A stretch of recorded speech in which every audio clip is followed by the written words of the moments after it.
save your Polaris engine.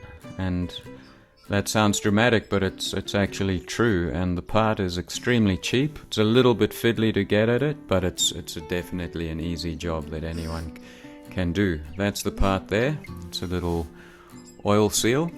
Costs about $25, and the part number's 3086810. That's the Polaris part number.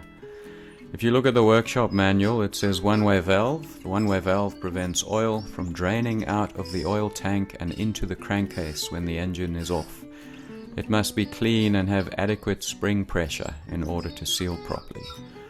Not only does it need to be clean, but it also needs to not be worn out like this one, which looks like a little rat's had a chew at it.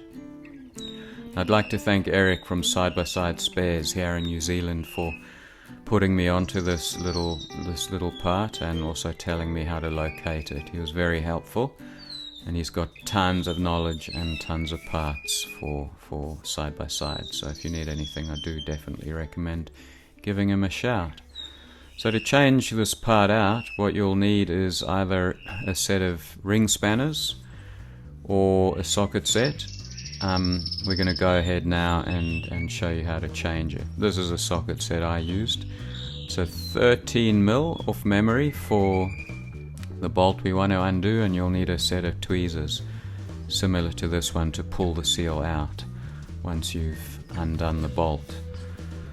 But the first step is to take off the big plastic bottom cover that is held up by, I think, 12 bolts. They're 7 or 8 mils.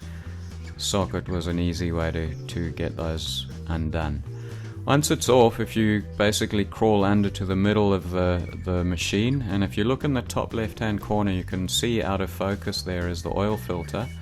So follow the steel pipes down from the oil filter, and it's the one that's painted blue there that we want to take off. So you take it off and be super careful not to lose the spring as you pull it out. It might jump out and not be that easy to find.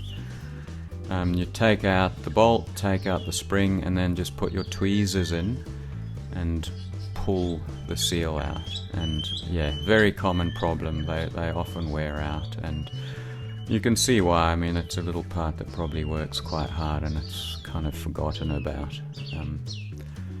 So yeah, I've put it in. I didn't film that because it was a bit hard to hold the camera while I did the tool work. But it's in here. There's the components again. Seal, spring and washer. I didn't use a new washer, and I've checked it. It doesn't leak. It's all fine. So, but if you can get a washer, why not? A pretty cheap part. So yeah, just cleaning it up here.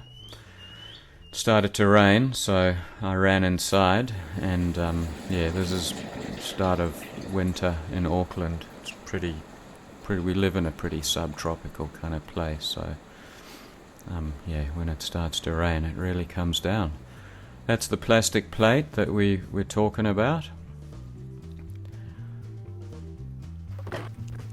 Here I piece it back together. Really a super simple, just very awkward being under the machine. It's got quite a low ground clearance. Yeah, maybe some wheel stands or something would have helped this job, but it's not too bad.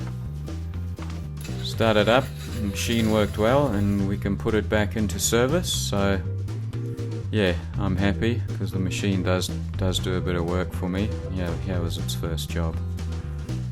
Got some gravel, some road mix kindly donated from the guys that were installing fibre.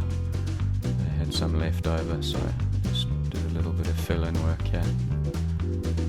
Anyway, I hope you enjoyed that video. Please pass it on if you see other Polaris videos.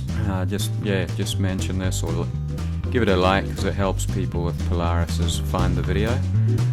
And yeah, thanks for watching.